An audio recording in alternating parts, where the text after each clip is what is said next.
Filipi pasal 4 ayat 12 dan 13 berkata demikian.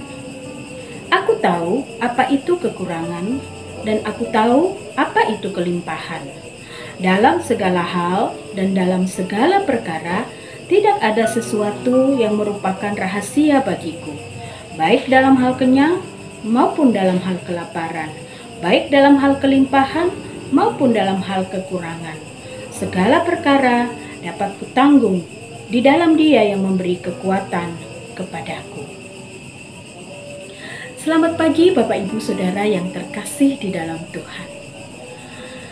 Mungkin kita pernah mendengar seseorang yang berkata kepada orang lain yang lebih muda usianya dari seseorang tersebut, berkata, "Saya ini sudah makan asam garam kehidupan." Apa yang dimaksud dengan ungkapan makan asam garam kehidupan itu? Ya, kita semua tentu tahu bahwa yang dimaksud adalah bahwa seseorang yang mengucapkan itu telah mengalami banyak pengalaman, banyak hal di dalam kehidupannya, baik itu pengalaman-pengalaman hidup yang menyenangkan maupun pengalaman-pengalaman hidup yang tidak menyenangkan. Suka dan duka sudah dialami. Tawa dan air mata sudah dialami. Dibenci atau dikasihi sudah dirasakan.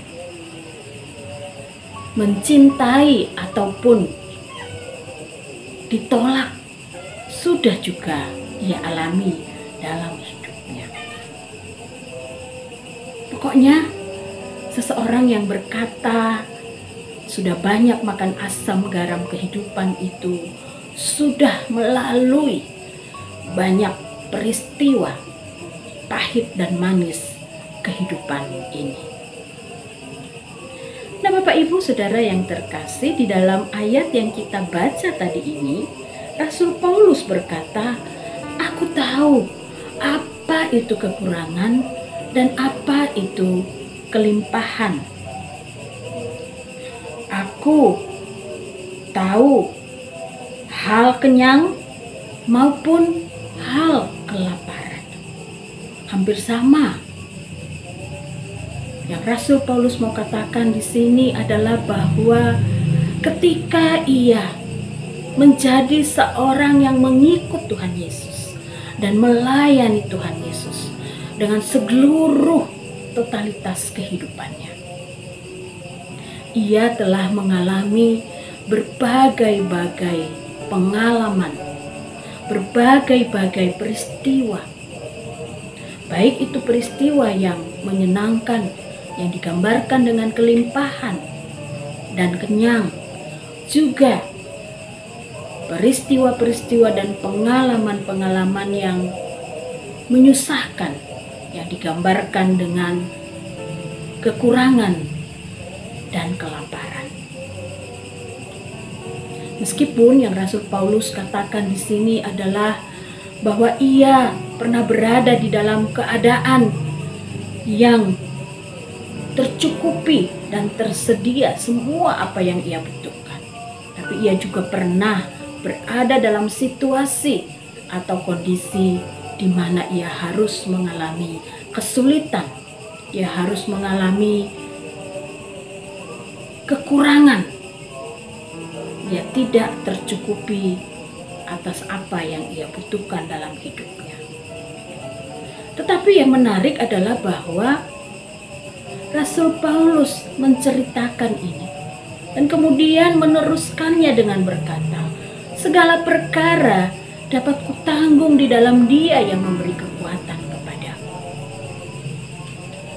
Apa yang dimaksud Bapak Ibu Saudara yang terkasih?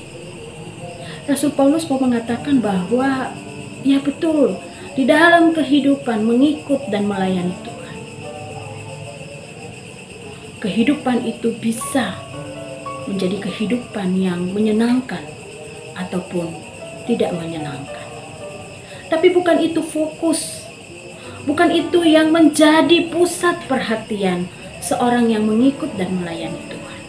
Apakah ia sedang berkekurangan? Apakah ia sedang kelaparan?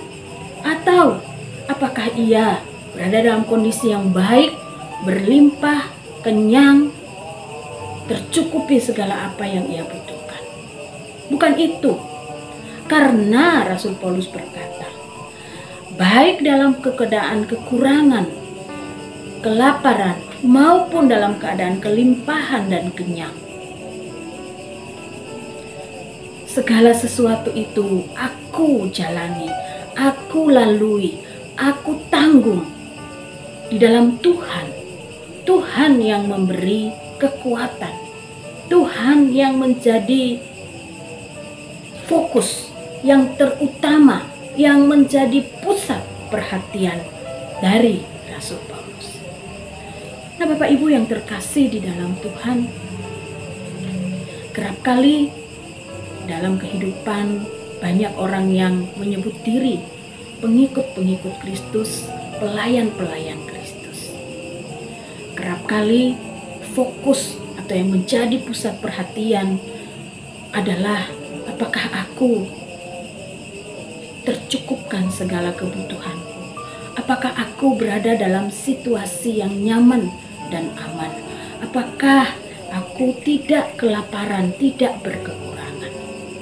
Karena kadang-kadang ada orang-orang Kristen, pengikut-pengikut Kristus yang mengkaitkan hal itu dengan berkat, dengan pemeliharaan Tuhan. Jika aku berlimpah, jika aku kenyang, maka aku diberkati, dipelihara oleh Tuhan. Tapi jika tidak, wah, kenapa ya? Kenapa Tuhan tidak memberkati? Kenapa Tuhan tidak memelihara kehidupan saya?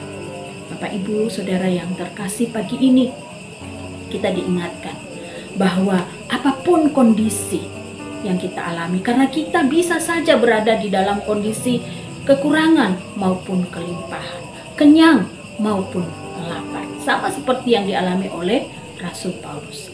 Tapi Rasul Paulus tidak memfokuskan perhatiannya, pandangannya pada hal itu, tetapi kepada Tuhan yang sama di dalam setiap kondisi kehidupannya. Tuhan yang tetap menguatkan dan memelihara apapun kondisi kehidupan yang dialami. Segala perkara dapat kita tanggung di dalam Dia yang memberi kekuatan kepada kita. Ketika kita kelimpahan, kita tahu bersyukur kepada Tuhan dan tidak menjadi sombong.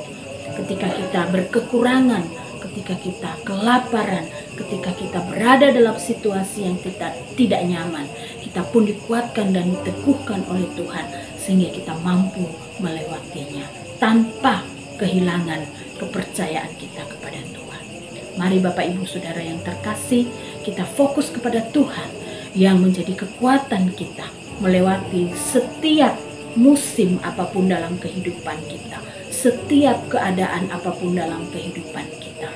Ia Tuhan yang sama, baik dalam kekurangan maupun dalam kelimpahan. Tuhan memberkati kita. Amin. Mari kita berdoa. Bapa di surga, terima kasih karena Engkau Allah yang sama, baik dalam hal kelimpahan maupun dalam kekurangan. Engkau Allah yang meneguhkan dan memelihara dan memegang hidup kami, baik itu di dalam musim badai maupun dalam musim yang tenang, cuaca yang baik maupun cuaca yang tidak baik. Kami bersyukur dan kami mau mempercayakan hidup kami kepada Engkau ya Tuhan. Peganglah tangan kami, dan sama seperti Rasul Paulus kami dapat berkata segala perkara dapat kami tanggung di dalam Engkau ya Tuhan yang memberi kekuatan kepada kami. Terima kasih ya Tuhan, di dalam nama Tuhan Yesus kami berdoa. Amin. Selamat pagi Bapak Ibu Saudara yang terkasih, selamat menjalani kehidupan sepanjang hari ini. Tuhan pasti akan selalu menyertai dan memberkati kita.